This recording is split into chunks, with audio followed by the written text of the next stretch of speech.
Makanya hidup kalau nggak ada goncangan, jangan-jangan imannya sudah nggak ada. Nabi mengatakan jaddidu imanakum. Iman mesti selalu diperbaharui. Oleh karenanya hidup karena ingin mencari perhatian makhluk itu hidup paling sengsara. Jadi kalau itu sesuatu yang menerangkan jalan kepada Allah, berarti dia bukan nur sifatnya fisik. Jadi kalau kita bahas nur Sayyidina Muhammad SAW, bukan nur fisik. Wa faddalahum bi tazkiyatin nufusi wa bi tirkatil arwahi. Asyhadu an la ilaha illallah wa asyhadu anna Muhammadan abduhu wa rasuluh. Allahumma salli ala sayyidina Muhammad. Allahumma salli wa sallim wa barik alaihi. Assalatu wassalamu alaika ya sayyidina ya Rasulullah. Amma ba'du, para guru, para mursyid, para kiai, para pengurus jamaah yang mencintai Allah. Rasulullah saksi setiap orang yang suka ke masjid annahu mu'minun billah, orang itu mukmin kepada Allah. Semoga kita termasuk orang yang dipersaksikan baginda Nabi Muhammad SAW. Iman ini anugerah dari Allah, tapi syaratnya kolbunya harus dibuka, dan kita bersyukur Allah membukakan kolbu untuk beriman. Alhamdulillahirabbil alamin. Oleh karenanya iman bukan untuk berbangga, tapi iman itu untuk bersyukur. Itulah nikmat batin. Makanya jika di Quran dikatakan siratal ladzina an'amta alaihim, jalan yang engkau beri nikmat. Nikmat paling utama adalah nikmat iman. Jadi nikmat itu bukan hanya duit, bukan hanya beliau jadi asisten 7 hari, 7 hari. Itu nikmat zahir. Ada nikmat rohani, ini paling mahal. Nikmat qalbiyah, nikmat yang turun kepada qalbu, itu nikmat beriman kepada Allah. Iman itu di qalbu, sekali masuk nggak bakal keluar. Jadi jika ada orang murtad, jika ada orang kemudian menjadi musuh Allah setelah katanya berislam, mungkin dia baru berpakaian muslim, belum masuk iman ke dalam qalbunya. Dan iman ini tidak mungkin sampai kepada kita kecuali dengan jasa Nabi Muhammad sallallahu alaihi wasallam. Wa idh betuliyal mu'minuna wa zulzilu zilzalan syadida. Di dalam Al-Quran dikatakan, ingatlah ketika orang beriman telah sedang dan akan selalu diuji, ditarbiyah, wazulzilu, dan sudah sedang dan akan selalu ubtuli, digoncang, wazulzilu, dan mereka dibikin goncangan. Makanya hidup kalau nggak ada goncangan, jangan-jangan imannya sudah nggak ada. Emas itu supaya dia ketahuan emas, maka orang yang cari emas dari pasir, pasirnya digoyang, digoyang, terpisahlah antara pasir dan emasnya. Maka orang beriman zahirnya mungkin mereka merana karena diuji, tapi batinnya mereka sedang berbahagia. Ini yang dikatakan Imam Mu'ta'ilah Sekandari, bahwa ujian bala bencana itu Idul Muridin, hari raya para murid. Jadi kapan kita berhari raya? Kalau kita masih diuji oleh Allah Subhanahu, itu Allah lagi nyapa, Allah lagi sapa. Dan ujian itu tidak melulu buruk. Ada ujian kebaikan, kayak Pak Asisten 1 nih dapat jabatan baru, itu ujian. Pak Wali Kota kita sampaikan salam kami kepada beliau, Pak Ratu Dewa. Semoga Allah berkahi. Biasanya kalau di kota di sana di luar, di Jawa ada satu kota, kalau bantu kiai dia lupa bantu wong cilik, jangan sampai lupa pembangunan jalan. Ini kalau Pak Presiden bingung mikirin dana makan siang, di sini jangan sampai pusing mikirin dana merbot, biasa aja ya, pandai-pandai aja silaturahim, nanti ada duitnya insya Allah ya.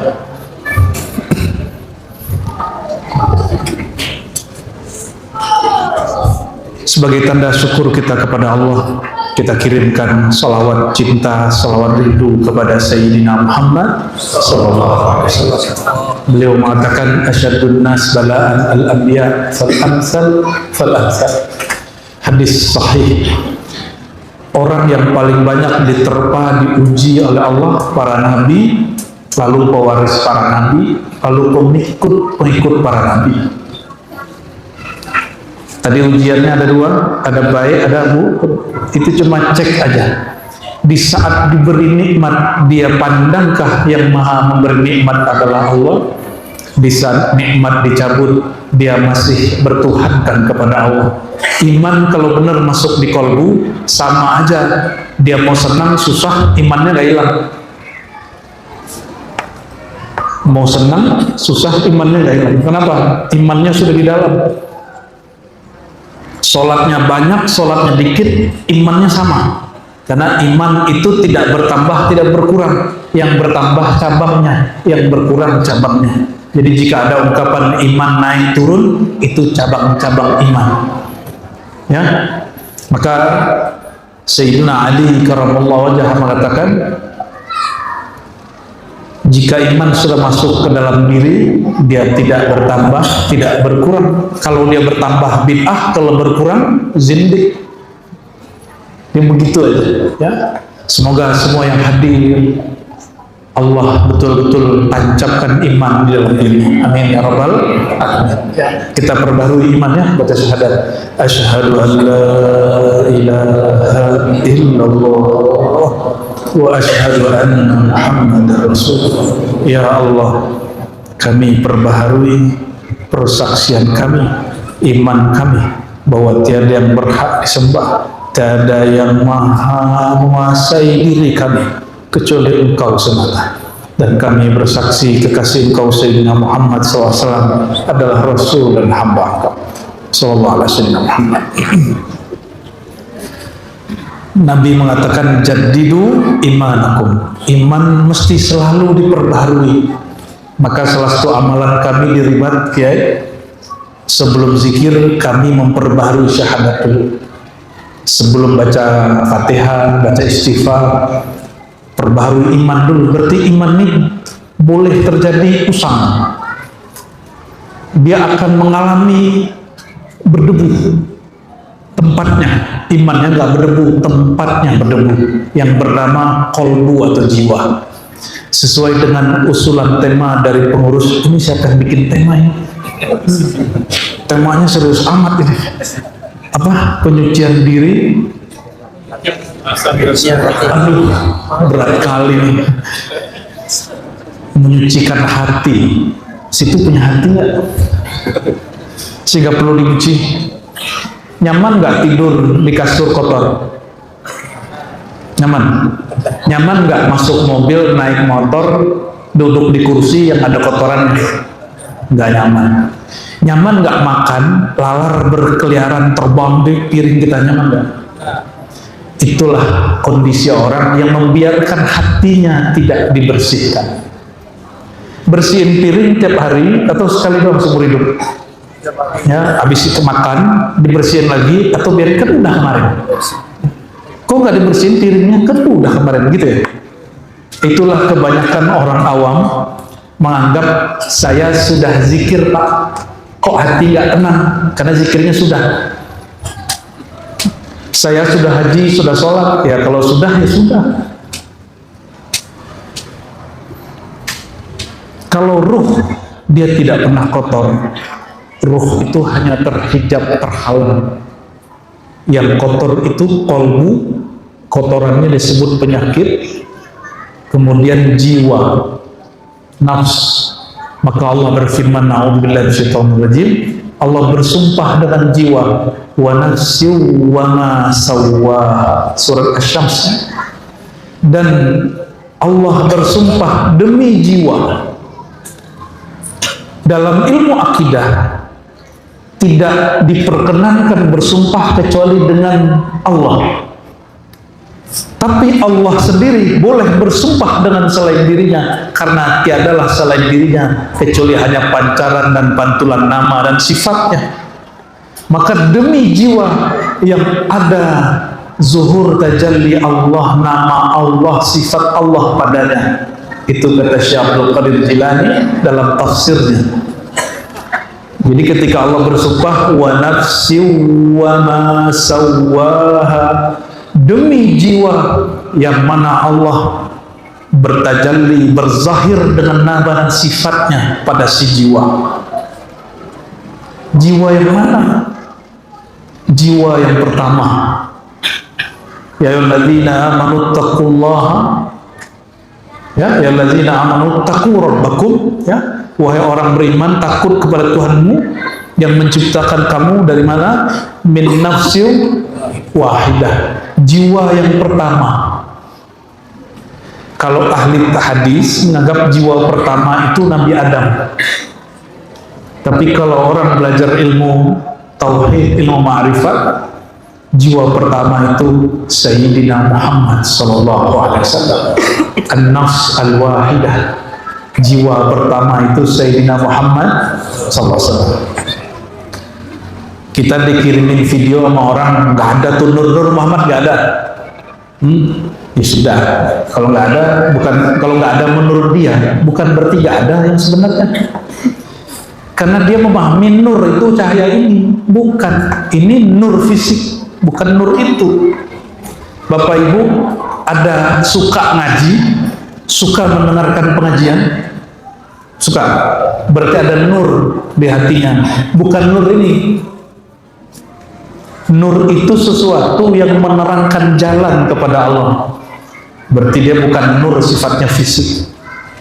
Jadi kalau kita bahas nur Sayyidina Muhammad sallallahu alaihi wasallam, bukan nur fisik. Nur ala nur, nur yang bukan nur ini nur fisik. Wa nafsi wa ma sawaha, demi jiwa, wa ma sawaha, dan demi apa yang Allah telah sempurnakan padanya jiwa. Kapan jiwa sempurna? Apa yang membuat jiwa kita lebih sempurna dari malaikat sehingga Allah perintahkan malaikat sujud kepada kakek kita Nabi Adam? Perhatiin Bapak Ibu, lebih mulia Nabi Adam apa Nabi Muhammad SAW? Mana yang lebih mulia? Nabi. Jika para malaikat disuruh sujud ke Nabi Adam, kira-kira ke Nabi Muhammad disuruh ngapain? Bukan hanya malaikat, seluruh alam semesta akan disuruh sujud kepada nur beliau. Dan sepakat ahli tafsir, bahkan murid dari Imam Salafi bernama Ibnu Taimiyah, murid dia namanya Ibnu Katsir. Dalam tafsir Al-Quran Al-Azim dia mengatakan itu malaikat sujud kepada Adam karena melihat ada nur Nabi Muhammad SAW. Jadi saya heran nih, kok orang ngaku-ngaku ikut ajaran salafus soleh tapi nggak baca tafsir Imam Salafi. Dan Ibnu Katsir ini termasuk bermanhaj salaf. Asbab ada nur itu pada dirinya, malaikat sujud. Kira-kira ama yang punya nur itu kita ngapain ntar? Itulah asbabnya kenapa Sayyidina Abu Bakar tidak berani menatap Sayyidina Muhammad SAW. Nggak, apalagi jalan-jalan di muka depannya nggak berani. Itu asbabnya Sayyidina Utsman malu jika jumpa Nabi. Sayyidina Umar minta maaf terus kalau jumpa. Sayyidina Ali lah satu-satunya orang yang berani berdialog tiktokan sama Nabi Muhammad SAW, karena beliau mengatakan, aku sumber ilmu, Ali lah pintunya. Dan kalau pintunya nggak bisa dengan ngobrol, gimana ceritanya? Ya. Wa nafsi wa ma sawaha, demi jiwa yang mana Allah simpan rahasia nama, rahasia sifat pada dirinya, lalu jiwa itu sawaha, disempurnakan dengan ditiupkan ruh jiwa kepada tubuh. Jadi sawaha bahasa Arabnya taswiyah. Taswiyah itu Allah ratakan, Allah sempurnakan dari ruh kita, jiwa kita yang pertama, kemudian masuk ke tubuh ini, tapi bukan menempati, dia tidak di luar, dia tidak di dalam, dia rahasia Allah semata-mata. Itu namanya jiwa rohani. Jiwa rohani yang kita sebut ruh. Yang kita sebut apa? Ruh. Maka Allah mengatakan, falamma sawaituhu nafakhtu fihi min ruhi. Tatkala aku telah sempurnakan tubuhnya manusia insan dari tanah, dari unsur api, air, udara, aku hembuskan ke dalamnya rohku, bukan zatku. Berarti kan bukan zatku tapi rohku. Rohku artinya hembusan aku, bukan zat aku. Yang mengartikan zat aku, dia sedang membayangkan zat pindah ke tubuh. Itu ajaran menyimpang. Kalau nggak mau disebut sesat, disebut menyimpang. Kata orang, janganlah ngaji-ngaji tasawuf nanti sesat. Ya kalau nggak punya mursyid ya sesat. Nggak punya silsilah sanad ya sesat. Tapi kalau bersanad, bermursyid, berguru, insya Allah tidak sesat. Ini jaminan dari Imam Abu Yazid. Man la syaikha lahu fa syaikhuhu syaitan. Orang tidak punya syekh mursyid, maka mursyidnya syaitan. Nauzubillah summa auzubillah. Kebanyakan yang komentar gak punya mursyid. Jadi yang komentar itu setan. Nauzubillah summa nauzubillah. Bukan dia yang komentar, cuma lidahnya dipinjam syaitan. Jika tubuh ini dari alam bawah, tanah, air, tutup Pak, itu Pak, tutup, biarin anak-anak kita main, jangan usah biarin, tutup aja. Bahasa Arabnya disebut al-alam as-sufla, alam rendah. Tubuh ini dari tanah, air, udara, api, itu disebut alam rendah. Alam apa? Sedangkan ruh itu disebut dari alam tinggi, al-ulya. Maka ketika digabung itu namanya taswiyah. Apa sebutannya? Taswiyah. Ketika ruh itu dihembus namanya nafkhiyah. Ketika tubuh dicipta namanya khalqiyah. Jika kemudian digabung itu namanya insan. Kita ini hasilnya. Makanya yang bikin anak bukan bapak ibu. Bapak ibu cuma melakukan hubungan kasih sayang. Yang menciptakan anak itu Allah Subhanahu wa Ta'ala. Ini yang punya anak pernah melukis muka anaknya? Enggak ya? Yang maha melukis wajah, mendesain wajah Allah. Gak bisa request kelamin anak? Gak bisa. Suka-suka Allah Subhanahu wa Ta'ala. Jadi ibu-ibu, mohon maaf Bu ya, jangan terlalu bangga bisa hamil. Ini anakku, ya. Tapi yang bekerja di situ bukan ibu-ibu. Tahu-tahu udah jadi 3 bulan, tahu-tahu udah 6 bulan gitu. Ibu pernah request Bu? Nah, jangan tendang-tendang, ditendang aja terus, benar nggak? Ya begitulah. Karena ibu-ibu sendiri tidak menguasai jabang bayi dalam perutnya. Yang menguasainya adalah Allah Subhanahu wa Ta'ala. Jadi kita pernah hidup 9 bulan di air Pak. Betul ya? Mati kan? Nggak mati kan? Jadi bapak ini kalau dicemburin ke air, tahu cara napasnya nggak mati Pak. Insya Allah. Wa nafsi wa ma sawaha. Ayat berikutnya, fa'alhamaha fujuraha wa taqwaha.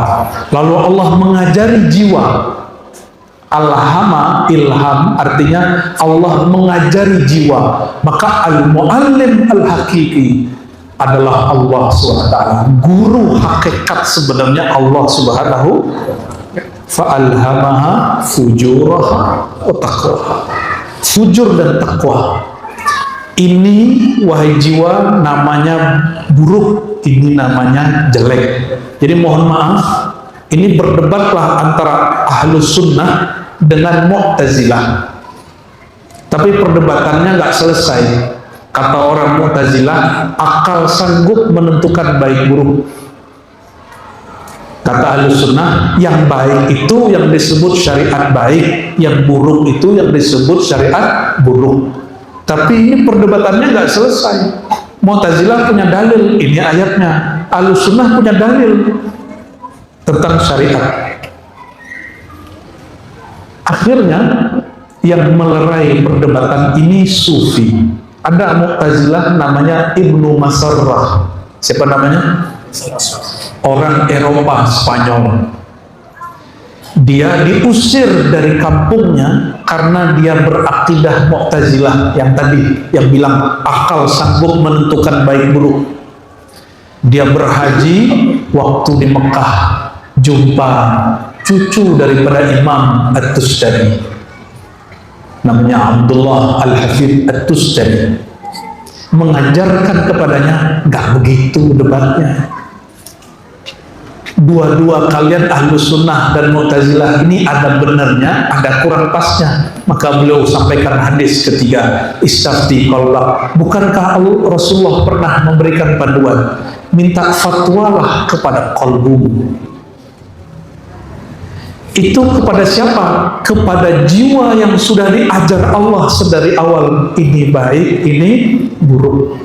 Jadi Bapak Ibu, jika mengalami kebingungan di persimpangan jalan, ikut suatu ajaran guru, ikut suatu kajian masyayikh, ikut ajaran seorang habib, kiai, ustadz, mursyid, bingung karena melihat ada yang aneh-aneh pada diri orang itu atau di jamaahnya, gak usah tanya ke macam-macam, tanya yang paling dalam, tanya yang di sini, tanya jiwa yang pernah diajari oleh Allah langsung. Oleh karenanya Imam Najmuddin Kubra, salah satu imam fi sunnah, kata Imam Zahabi, mengatakan apa? Sebenarnya setiap kita boleh mengakses ilmu laduni, ilmu Allah langsung. Bagaimana caranya? Kembalilah ke dalam diri, dirinya nanti akan ingat, sadar dia pernah diajari oleh Allah Subhanahu wa ta'ala. Maka ilmu laduni itu sebenarnya, kata beliau, ilmu azali. Allah itu sifatnya azali, sekali mengajar selama-lamanya mengajar, sekali memberitahu selama-lamanya memberitahu. Maksudnya apa? Allah tidak pernah berubah-ubah, yang berubah kita. Setiap detik, di setiap saat Allah sedang mengajari ruh, cuma ruh kita tidak sadar. Maka bertanya ke diri paling dalam. Kalau tidak tahu caranya, Nabi mengatakan sholatlah 2 rakaat, bagus-baguskan wudhu, sholat 2 rakaat, berdoa, namanya sholat istikharah. Istikharah dulu pas mau nikah dong ya, mau nikah istikharah itu bid'ah. Istikharah itu di setiap urusan, setiap kepikiran istikharah.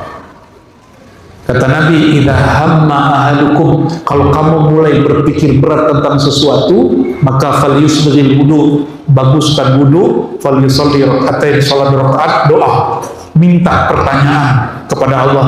Ya Allah, jika ini baik menurut Engkau, bukan menurut kita, maka dekatkan dia, dekatkan aku kepadanya. Jika dia buruk bagi menurut Engkau, jauhkan dia, jauhkan aku. Itu bukan hanya urusan jodoh, urusan pekerjaan. Mohon maaf nih Pak Asisten, sebelum menerima jabatan istikharah. Ya. Allahumma sholli ala sayyidina Muhammad.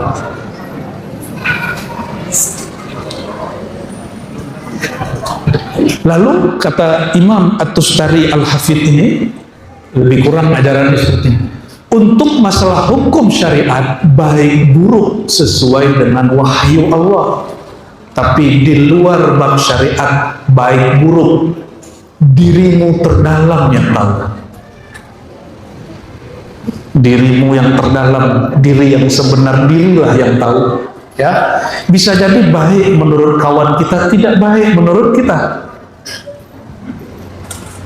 Bapak Ibu, kita ini bekerja atau eksis hidup, punya kerjaan, punya status, itu karena ingin eksis terlihat oleh makhluk ingin menyenangkan orang sekitar atau supaya keren terlihat orang, atau ingin cari bahagia. Banyak orang merusak dirinya karena ingin terlihat indah depan orang. Maka saya sampaikan kepada yang melakukan operasi ini, operasi itu, kembalilah ke dirimu yang sebenarnya. Yang tahu enak gak enak itu kan badan kita. Terlihat cantik oleh orang, tapi badan kita sakit-sakitan, kecanduan obat penghilang rasa sakit. Untuk apa? Oleh karenanya, hidup karena ingin mencari perhatian makhluk, itu hidup paling sengsara. Jadi kalau ditanya, man asqan nas, siapakah orang yang paling sengsara?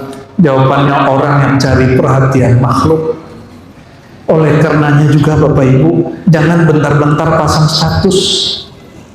Ya, WA ada, Facebook ada, Instagram ada, apalagi TikTok ada. Jadi sehari per jam harus ganti status 4 kali. WA sudah, Instagram lagi, TikTok lagi, Masya Allah. Sibuk ingin terlihat keren oleh orang, haus kepada like. Ini ya. Pilih ini apa ini? Cuma ingin di like orang, disuka orang.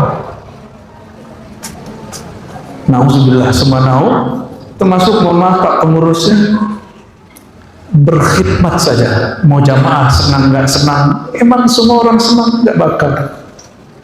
Kan nggak digaji juga, santai aja ya. Kalau ada orang protes, udah kamu aja yang buat. Kita sama-sama khidmat, fastabiqul khairat. Fa'alhamaha fujuraha wa taqwaha. Banyak orang salah faham, dikira Allah lah pengilham baik buruk. Bukan begitu terjemahannya. Allah mengajarkan jiwa, hai jiwa, ini namanya baik, ini namanya buruk. Bukan baik buruk dari Allah, bukan begitu. Fa'alhamaha, maka dia mengilhamkan, mengajarkan jiwa mana yang fujur, mana yang takwa. Jangan diterjemahkan maka dialah yang menjadikan jiwa baik dan buruk. Itu tidak benar, itu terjemahan sesat ya. Lalu ayat berikut, fa'alhamaha fujuraha wa taqwaha aflahaman, sungguh beruntung, sukses, bahagia, man zakkaha, yang mentazkiyah, membersihkan jiwa dari sifat-sifat buruk bawaan tubuh dari alam bawah ya, sifat buruk tanah, sifat buruk air, sifat buruk api, sifat buruk udara, itu ada pada hewan ternak, ada pada hewan buas. Jika dia hewan ternak, dia mendahulukan syahwat. Jika dia hewan buas, dia mendahulukan emosi. Jadi kalau hidupnya marah terus, itu emosi. Orang emosi, apapun kata kita salah. Ini jadi mas ini, abang-abang ini, kalau istri di rumah lagi emosi, gak usah dijawab-jawabin. Tunggu aja agar ada dikit baru dijawab. Karena apapun Bapak jawab, salah aja. Salah aja Pak. Ya, iya. Orang kalau benci, iri, dengki. Nah, ini perkataan yang kami baca tadi ke Buya Aldo, ke kawan-kawan. Kata Imam Syafi'i, kullu adawatin yurja islahu. Semua permusuhan boleh diharapkan dia kembali baik, islah. Illa adawah min hasadin wa haddin, kecuali orang bermusuhan mengkritik karena iri dengki. Kalau orang suami istri musuh-musuhan karena basic cinta, betul Ibu? Ibu-ibu ini ngambek sama suami karena cinta atau karena nggak cinta? Suami ini jalan lirik-lirik yang lain terus ikut gitu ya, bener? Itu karena cinta, bukan karena iri dengki. Saya berkali-kali sampaikan, ini pesan Imam Ghazali dalam kitab Ihya, hati-hati, yang paling bahaya iri dengkinya ulama, nomor 2 umarok, nomor 3 pedagang, nomor terakhir petani. Nelayan itu maksudnya kemana? Petani ya? Petani. Ya berarti yang paling bahaya irinya siapa? Ulama. Ngeri kalau ulama. Mursyid kalau iri bawa-bawa Rasulullah datang kepadaku. Bawa-bawa Rasulullah deh. Aku mimpi Rasulullah. Memalsukan mimpi dia. Ya. Itu kalau orang sudah iri dengki karena atas dasar keulamaannya. Ulama yang iri dengki, ulama yang merasa dirinya ulama. Mau cari tahu siapa ulama? Yang tidak memandang dirinya ulama. Apa arti ulama? Innama yakhshallaha min ibadihil ulama, surat Fatir ayat 28. Yang betul-betul kenal Allah sehingga dia ada rasa takut cuma ulama. Berarti yang disebut ulama itu yang kenal Allah, nama dan sifatnya sehingga ada rasa takutnya. Kalau ulama sebenarnya merasa aku ini masih kurang ajar kepada Allah, tidak pantas disebut ulama. Orang saja yang disebut ulama. Jadi mohon maaf, ini rahasia kita ya. Tidak semua orang di MUI itu ulama. Menurut ayat ini. Ini saksi Pak, ulama lebih gila dari kontraktor. Waktu mau bangun Islamic Center, gila. Nauzubillah min zalik. Bisa main juga dia. Fujuroha. Dia mainkan fujurnya. Kekejiannya keluar. Kopiahnya gak tanggung-tanggung. Pakainya begini. Tasbih. Tahu-tahu itu biar kelihatan ulama sama makhluk, dia lupa yang mengulamakan ulama itu Allah, yang ngangkat orang jadi ulama itu Allah. Masih ingat Barsiso itu diangkat jadi kiai oleh makhluk, Allah nggak angkat dia. Maka dia ibadah 500 tahun lalu terjebak maksiat. Kata syaitan waktu dia sedang disalib, apa kata syaitan? Hei Barsiso, kamu gak malu ahli ibadah 500 tahun punya keramat gak tanggung-tanggung, digantung besok kalau ketahuan sama jamaahmu gimana? Kalau ketahuan orang sekampung gimana? Malulah Barsiso.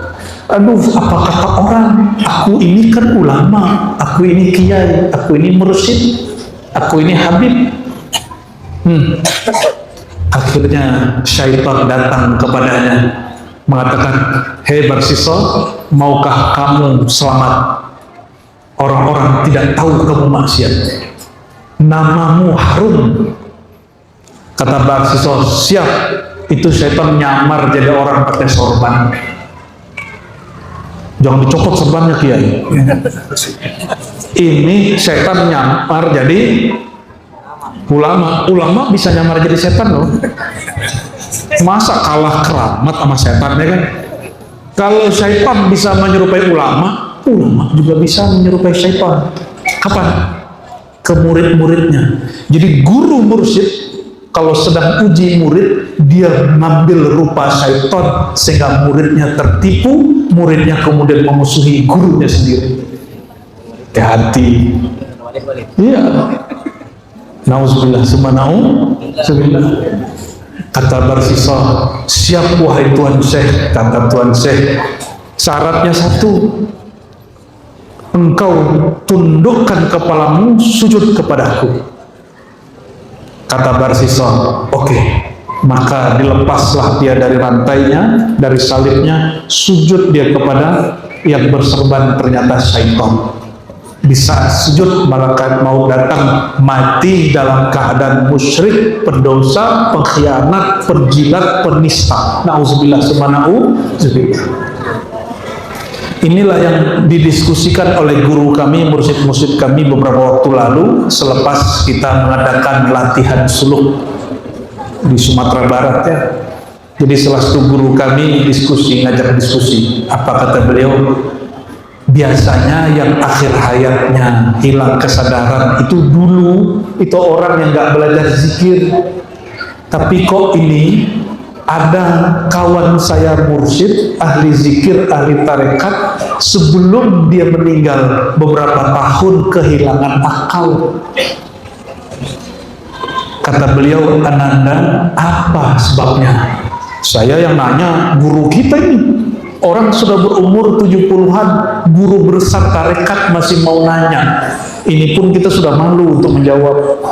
Saya diam sebentar, tapi karena beliau nanya berkali-kali, saya jawab juga. Setelah bertanya juga ke dalam diri, apa jawaban kita? Yang diilhamkan oleh Allah. Abuya, saya panggil begitu ke beliau. Orang semakin tua, kalau kita tua, ruh itu ingin meninggalkan jasad tubuh yang berasal dari alam bawah. Maka di saat dia mau berpisah,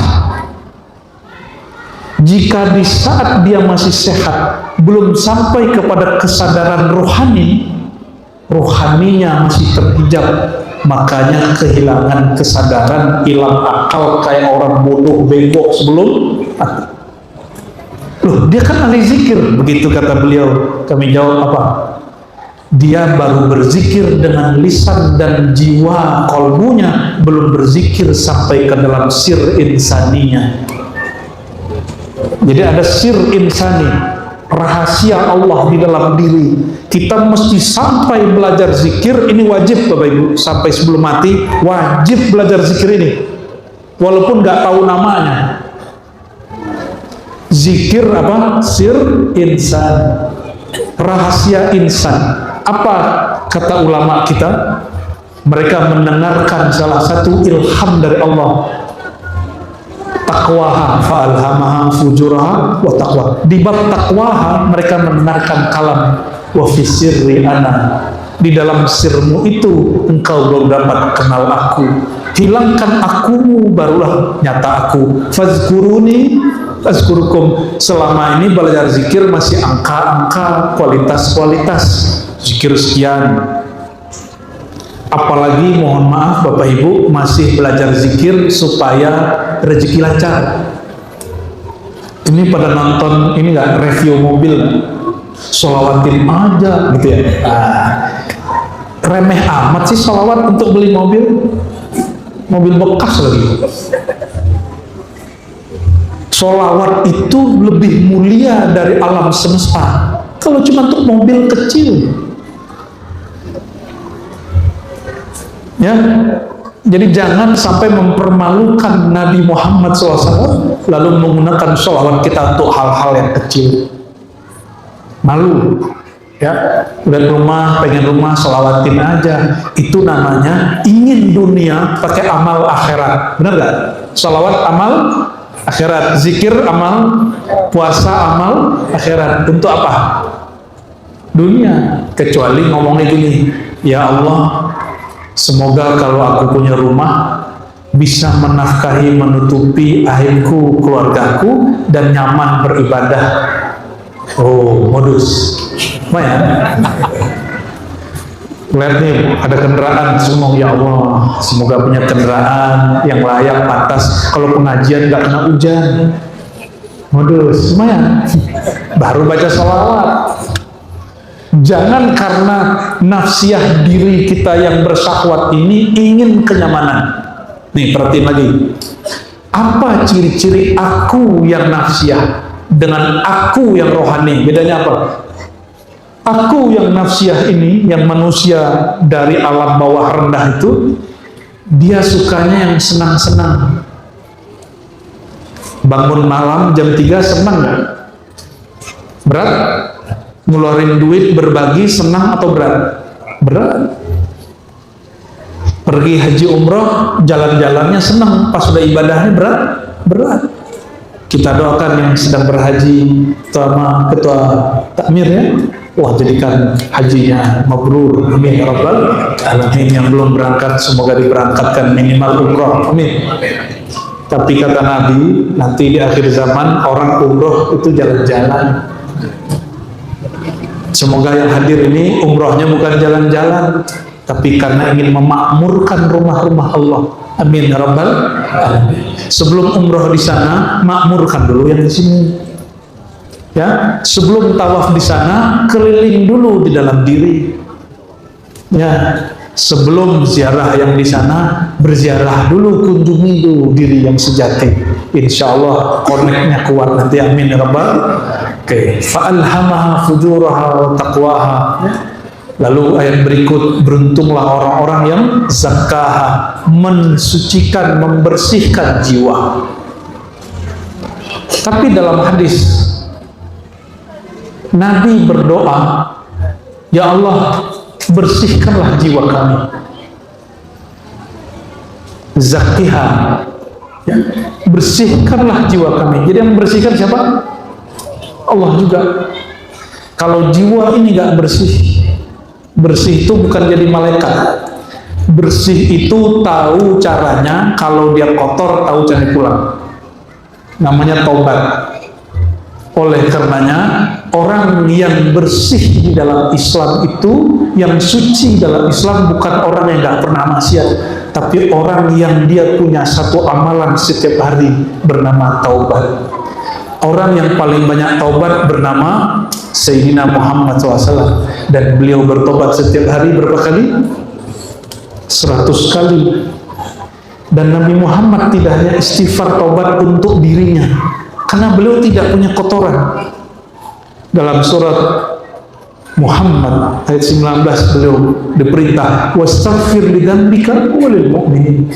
Mohon ampunlah hai Muhammad terhadap dosamu dan dosa orang beriman. Jadi kenapa kita wajib bersolawat? Solawat itu nanti akan membawa istighfarnya Nabi buat kita. Jadi Bapak Ibu ini kalau nggak punya solawat, itu istighfarnya nggak sempurna.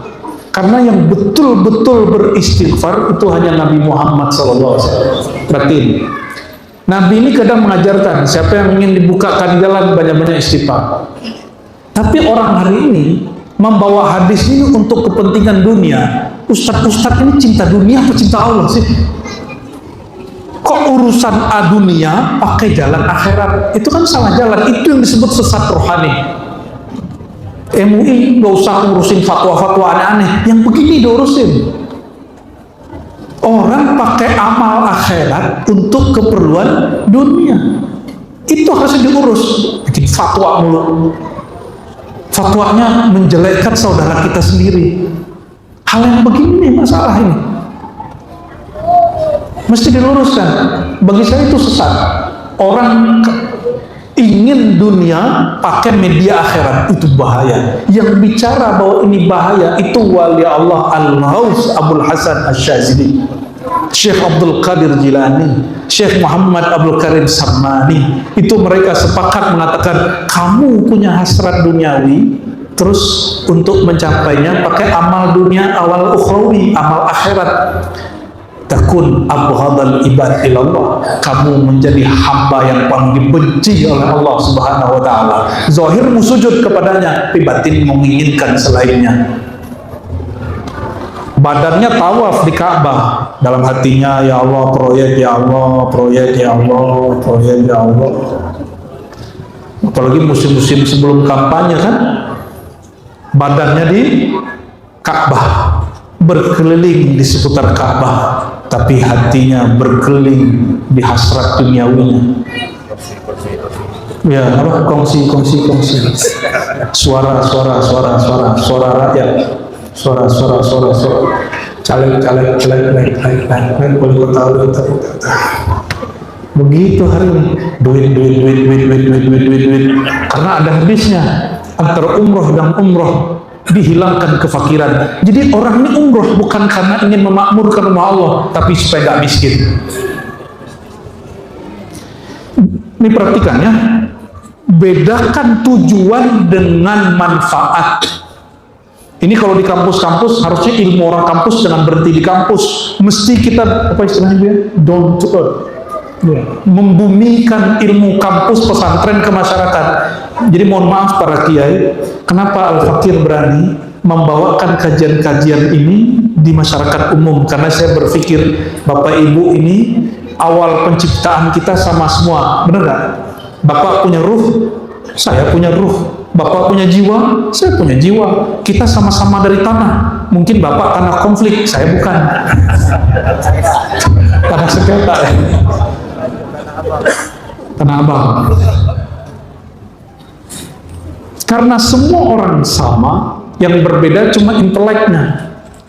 Jika bahasa yang di kampus, yang di pesantren dialihkan sedikit ke bahasa awam, itu akan dapat dipahami dengan baik. Maka mau seberat apapun kajian kami, insya Allah Bapak Ibu paham.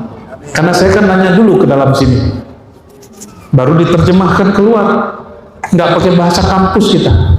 Nah di kampus itu ada namanya maqasid syariah. Syariat ini tujuannya apa? Di dalam ilmu fikih, setiap kali ibadah kita mulai dengan usolli nawaitu. Itu adalah penetapan maqasid, maksud.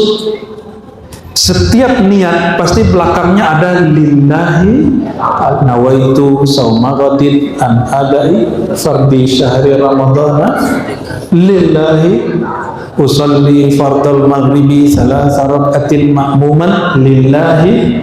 Belum orang bicara fikih maqasidi, ulama mazhab Syafi'i sudah mengajarkan bahwa melafazkan niat meluruskan maksud bagian dari sunnah, walaupun tidak sunnah yang eksplisit.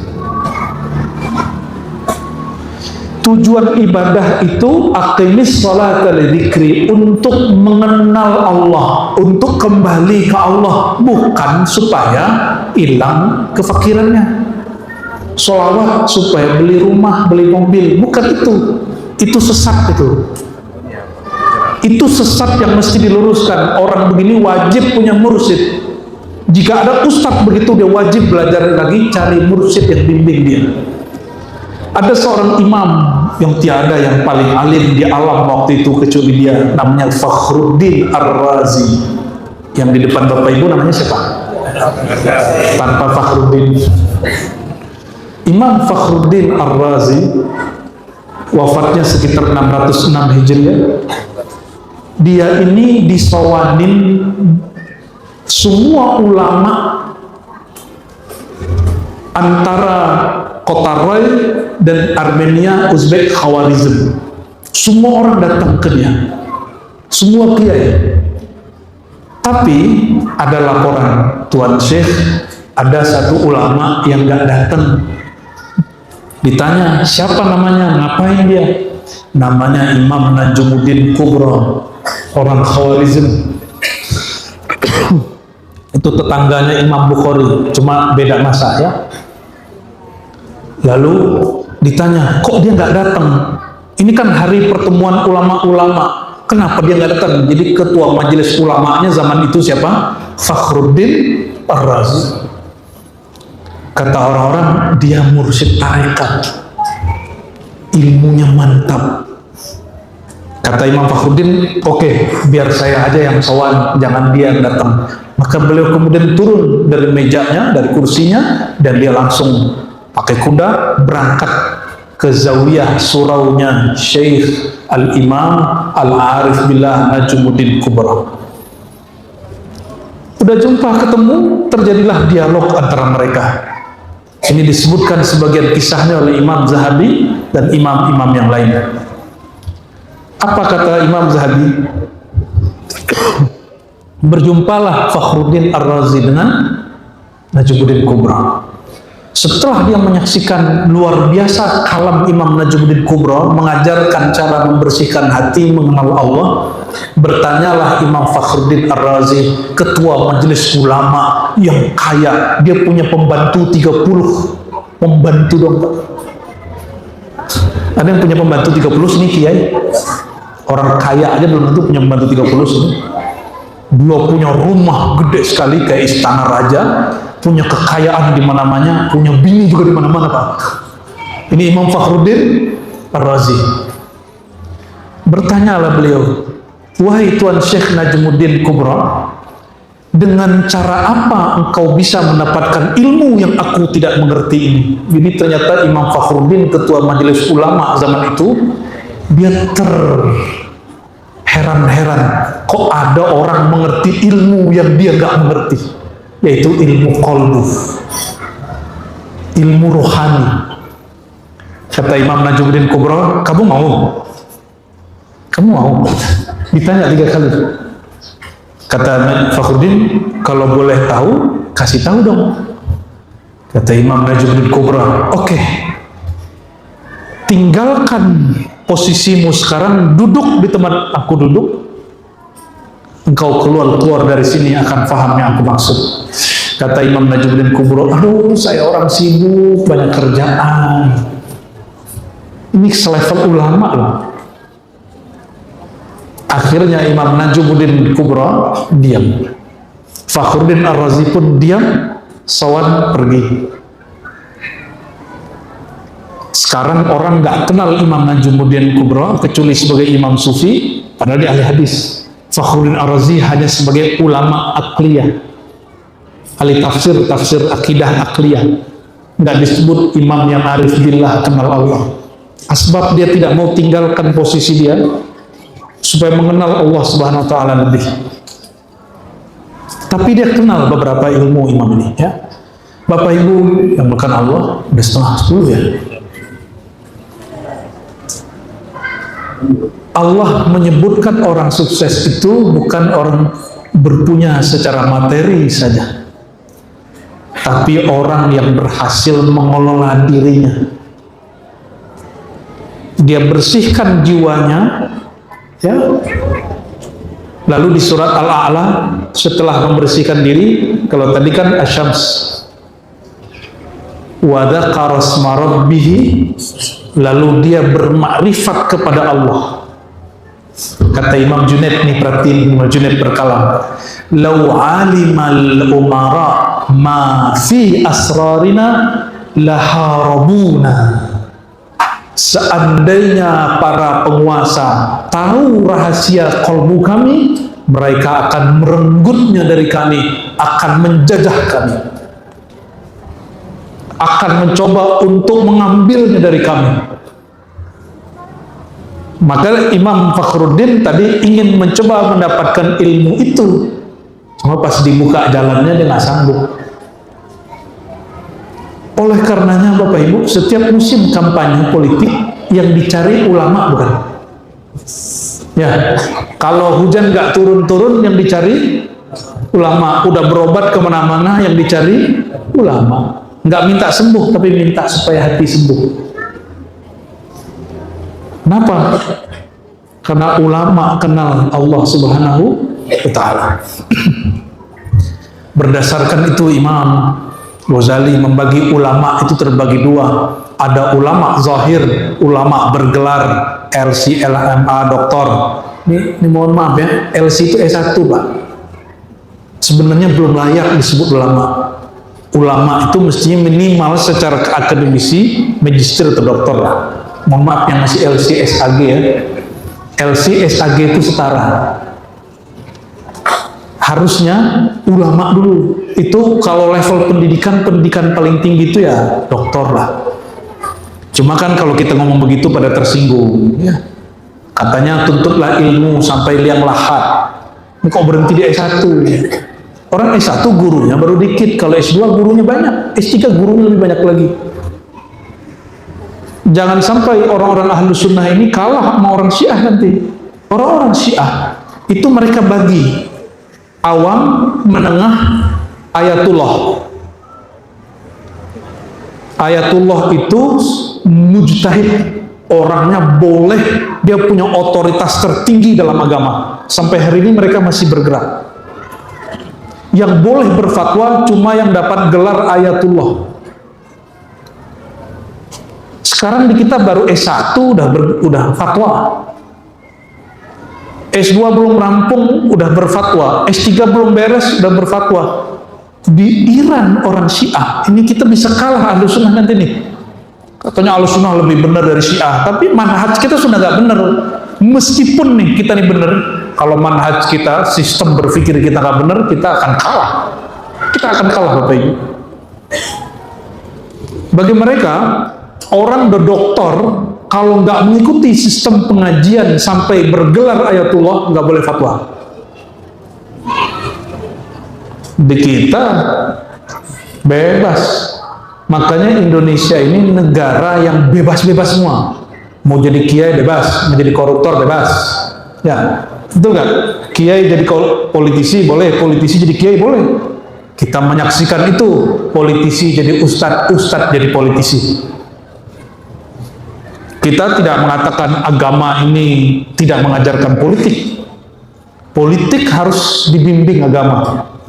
Bukan berarti agama ini tidak boleh jauh dari politik. Jangan dibalik. Politik tidak boleh jauh dipisahkan dari agama. Allahumma sholli ala sayyidina Muhammad. Maka dikatakan berdasarkan dua surat tadi, Asy-Syams dan Al-A'la, Allah bersumpah dengan jiwa, Allah bersumpah dengan tubuh ini, dengan sifat-sifatnya yang Allah nyatakan pada diri dan tubuh. Lalu Allah mengajarkan jiwa, ini baik, ini buruk. Lalu Allah mengatakan, yang disebut sukses itu bukan sukses hanya sukses zahir, tapi sukses batin. Kalau bahasa orang lama, dia selesai dengan dirinya sendiri. Bagaimana caranya? Bersihkan rohani kita dari tempelan sifat jiwa dan tubuh. Bukan dipisahkan, dibersihkan. Gimana cara bersihkannya? Mulailah segala satu dengan bismillah. Makan itu kebutuhan tubuh. Kalau ingin membersihkan rohani, jangan sampai nggak makan, tetap makan. Tapi kata Nabi, kul bi bismillah, bacalah bismillah dalam makanmu. Nabi nggak ngomong mulailah makan dengan bismillah, bukan. Kul bibis, makanlah dengan nama Allah. Oleh karenanya Imam Ghazali mengatakan setiap kali nyuap bismillah. Kalau kita kan cuma di awal, siapa lah yang nerjemahin begitu? Mulailah makan dengan bismillah, bukan gitu terjemahnya. Kul bismillah, makanlah dengan nama Allah. Nama Allah pada qalbu, pada ruh. Sedangkan pada zahir, ciptaan Allah bernama makanan, nasi, daging. Kita makan itu daging ayam, kalau nggak disembelih dengan nama Allah halal nggak? Kita ini sudah menyembelih di luar tubuh, disembelih sudah nih hewan. Tapi ketika mau masuk ke sini, nama Allah yang disebut waktu menyembelih mesti dibaca lagi. Karena tadi dipisahkan dia, sekarang dimasukin lagi ke dalam diri kita. Mesti diulang lagi. Jika memisahkan ruhnya hewan dengan bismillah, dia mau dimasukin badannya ke tubuh kita yang bernyawa, yang beruh, harus dimulai lagi dengan bismillah. Kalau enggak, karakter hewannya akan bertumbuh kembang biak dalam diri kita. Bismillah tadi. Bismillah. Kalau lupa, bismillah fi awwalihi. Gimana kalau lupa? Ya Allah, bismillah di awal sampai akhir. Termasuk kalau lagi bikin anak, Pak. Coba bismillah. Coba bismillah, lupa ya. Bapak-bapak. Kalau syahwatnya syahwat binatang yang digoda oleh syaitan, sebut a'udzubillah. Lalu sebut nama Allah di hati, pasti loyo, birahinya hilang. Berarti dari syaitan itu. Tapi jika disebut nama Allah, dia tambah menggebu-gebu, baru direstui oleh ruhani. Bikinlah anak banyak-banyak. Kalau enggak nanti anaknya tergantung tadinya lagi nafsu apa yang datang nih. Nafsu kambing. Anaknya karakter kambing tentu. Anaknya ya. Ini hati-hati, kita nih nyalahin handphone, nyalahin orang, anak kita jahat, anak kita jadi buruk, ini kita, produk kita Bapak Ibu, lagi bikin gak ingat Allah. Maka harus diistighfarkan kita itu dengan akikah dulu. Jadi akikah itu cara membebaskan anak dari hutang-hutang kayak tadi. Ya. Jadi kalau bagi ahli akikah itu hampir wajib. Hampir wajib, bukan wajib. Makanya kalau nggak bisa di masa kecil, dikodok kapanpun umurnya. Gimana ciri-cirinya kalau lagi digoda syaitan? Sebut nama Allah, syahwatnya melemah. Berarti syahwatnya syahwat syaitannya, syahwat syaitan. Itu syaitan ikut menggoda lewat mata. Jadi yang menggoda pasangannya habis nonton bokep, nonton film biru, itu dia kesetanan itu. Itu dia mesti istighfar dulu, wudhu lagi, baru boleh sentuh bininya. Ya, jangan nyentuh pasangan habis nonton yang haram-haram. Bersihin dulu. Maka Nabi mengatakan, jika kamu keluar rumah ada sesuatu yang sensual dalam pikiranmu, pulang segera. Ya, tapi pulang jangan langsung. Ya, cuci muka dulu. Kenapa? Tadi kita kesetanan. Bayangkan, Nabi mengajarkan dalam hubungan yang sangat vulgar itu tidak boleh lupa nama Allah. Lagi makan itu aktivitas hewan, nggak boleh lupa nama Allah. Lagi mau jalan naik kendaraan biar nggak sombong, jangan lupa nama Allah. Bismillah naik kendaraan apa? Bismillahi tawakkaltu. Kalau makan Bismillah. Kalau mau naik kapal Bismillahi majariha. Berarti Bismillahnya ada pasangan-pasangannya. Mau nyembelih Bismillahi Allahu Akbar. Nah, kalau nyembelih apa? Nyembelih istri. Astagfirullahalazim. Waduh kiai. Ya, Bismillahirrahmanirrahim. Betul. Jadi itu Bismillah supaya kita di jalan makan, minum, termasuk menggauli pasangan, jiwanya nggak kotor. Itu yang disebut qad aflaha man. Sungguh beruntung orang yang senantiasa membersihkan jiwanya. Cara membersihkan jiwa ini langsung. Pertama syahadat. Yang kedua taubat. Yang ketiga ta'awuz. Yang keempat wa zakara asma rabbih fasalla. Dia menyebut nama Allah. Jadi yang disebut-sebut nama, yang diingat zat yang punya nama. Karena yang jumpa Allah itu adalah ruh. Yang pertama yaitu Sayyidina Ahmad. Yang dapat mengingat Allah hanya Sayyidina Ahmad. Kita ini nggak bisa ingat Allah, Pak. Coba tanya nih, beliau ini kan orang tarekat nih. Ingat nggak Allah kayak gimana bentuknya? Ini pertanyaan jebakan. Siril Asrar. Emang Allah punya bentuk? Yang enggak. Laisa kamitslihi syai'. Bukan kosong juga. Kalau kosong ajaran Buddhis itu.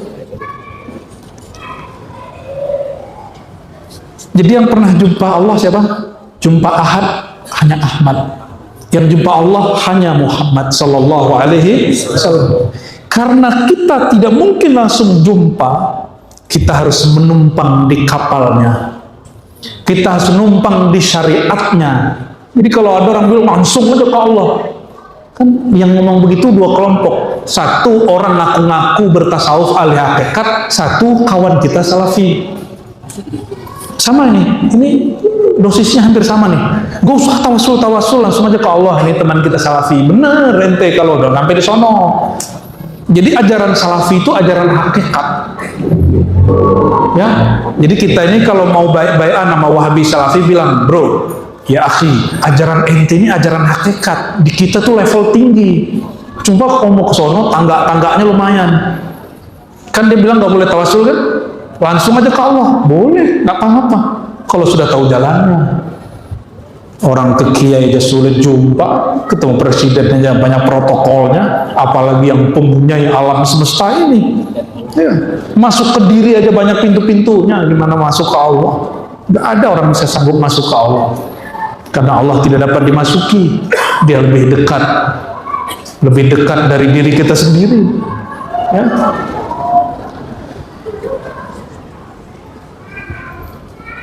oleh karenanya ketika ada orang mengatakan langsung saja kepada Allah, ente bener, kan ada ahli hakikat tuh, gak usah pakai mursyid, langsung. Makanya ajaran hakikat yang hari ini menyimpang dari syariat Nabi Muhammad SAW, rata-rata mereka tidak mengkaji hakikat al-Muhammadiyah, tidak mengkaji Nur Muhammad, langsung ke sir insan, wa fi sirri ana, gaya bener ente ya, kayak bisa langsung ya.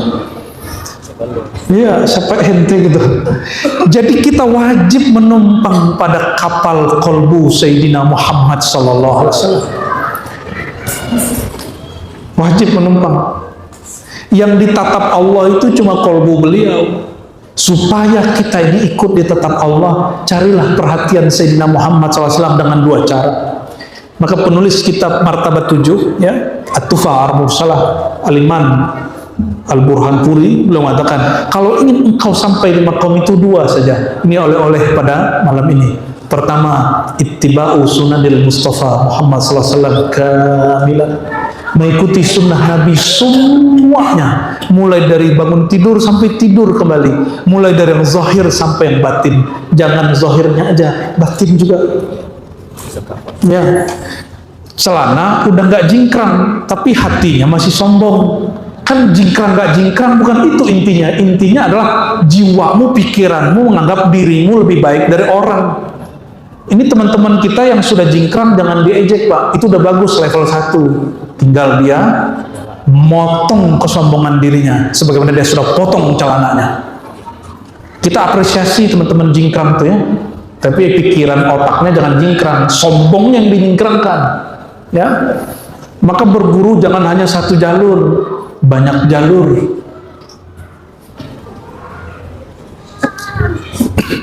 Dan yang kedua, cara usul kepada Allah itu pertama tadi apa? Ikut sunnah Nabi semuanya ya. Yang kedua, ini tariqatul muhaqqiqin wal muwahhidin, tariqatnya ahli hakikat. Apa itu?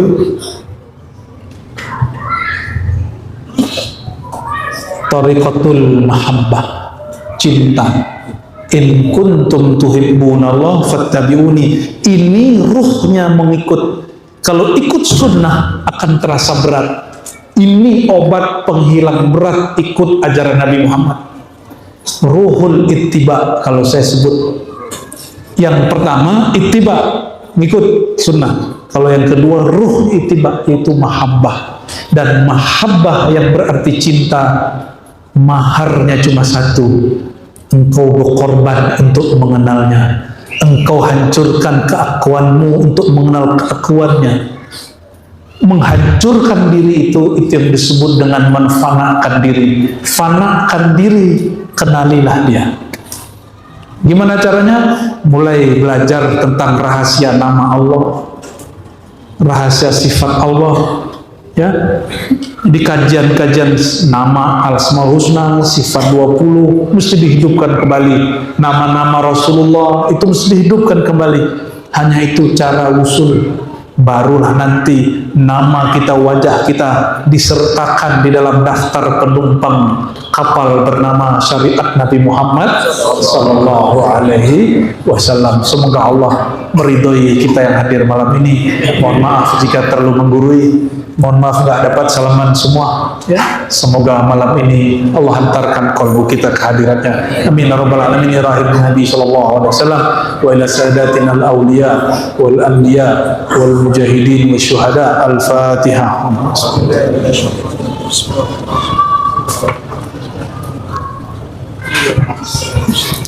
minasyaitonir rajim. Bismillahirrahmanirrahim. Allahumma rahmanir rahim. Shalli ala sayyidina Muhammad arhami khalqika. Ya Allah, sampaikan salam rindu kami, cinta kami kepada Sayyidina Muhammad. Ya Sayyidina, ya Rasulullah, ya Abal Arwah. Wahai baginda Rasulullah, wahai ayahanda rohani kami, terimalah kami menjadi pengikut engkau. Terimalah kami menjadi anak-anak rohani engkau. Allahumma ya Allah baligh salamana wa tahiyatana ilaihi. Ya Allah, sampaikan salam kami kepada beliau dan jadikan ini mahar cinta kami mengikuti beliau. Allahumma a'inna ya mu'in ala dzikrika wa syukrika wa husni ibadatik.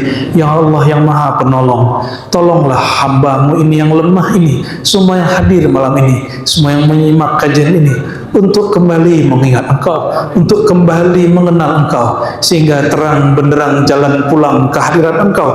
Wa syukrika, bantulah kami mensyukuri nikmat Engkau. Ya Allah, kami malu minta kaya, tapi kami minta rohnya kaya, yaitu bersyukur kepada Engkau. Ya Allah, bantulah kami husnul khatimah. A'inna ala husni ibadatik. Bantulah kami beribadah sebaik-baik ibadah, dan tiadalah ibadah terbaik kecuali kembali mengenal Engkau. Ya Allah, anta'budallah ka'annaka tarah, sebagaimana Rasul Engkau mengatakan, menyembahnya seakan memandangnya. Izinkan kami yang tidak pantas memandang Engkau ya Allah, diizinkan memandang keindahan wajah jalal jamalmu ya Allah. Allahumma ya Sattar, ya Ghaffar, ya Ghafur. Dosa kami sangat banyak ya Allah, semua kami ini pendosa ya Allah, semua kami punya aib yang tidak dilihat oleh hamba-Mu ya Allah, tapi tidak pernah itu luput dari pandangan-Mu ya Allah. Tapi bagaimana munafiknya kami ya Allah, kami tidak malu dipandang Engkau, tapi kami malu dipandang makhluk Engkau ya Allah. Kami munafik ya Allah, kami munafik ya Allah, kami berkhianat kepada Engkau ya Allah. Ya Allah, tahhir qulubana min hadzal nifaq, min hadzal khiyanah, min hadzal amrad. Ya Allah, bersihkan hati kami dari kemunifikan ini, bersihkan jiwa kami dari penyakit-penyakit jiwa ini, bersihkan rohani kami dari hijab-hijab penghalang kami. Izinkan kami ya Allah mengikuti jalan baginda Nabi Muhammad SAW. Jika kami menjauh ya Allah, jika kami tercecer, jika kami durhaka ya Allah, jangan siksa kami dengan hilangnya perhatian Engkau ya Allah, tapi tariklah kami dengan rahman rahimmu ya Allah, sehingga kami dipaksa kembali kepada Engkau ya Allah. Allahumma juzubna ilaika birahmatik wa bilutfik ya latif ya latif. Ultuh bina wal muslimin, ultuh bina wa bil umara, ultuh bina wa bil ulama, ultuh bina wa bil muridin birahmatika ya arhamar rahimin. Rabbana atina fid dunya hasanah wa fil akhirati hasanah wa qina adzaban nar. Sallallahu alaihi wasallam, walhamdulillahi rabbil alamin. Inna Allah malaikatahu yusalluna 'alan nabi ya ayyuhalladzina amanu sallu 'alaihi wa sallimu taslima. Labbaik Allahumma shalli 'ala sayyidina Muhammad. Salat Jibril sallallahu ala Muhammad sallallahu alaihi wasallam, sallallahu ala Muhammad sallallahu alaihi wasallam. Hadirkan Nabi di hadapan. Ya Nabi, salam alaika. Ya Rasul, salam alaika. Ya Habib, salam alaika. Salawatullah alaika. Sallallahu ala Muhammad sallallahu alaihi wasallam, sallallahu ala Muhammad sallallahu alaihi wasallam. Al-Fatiha.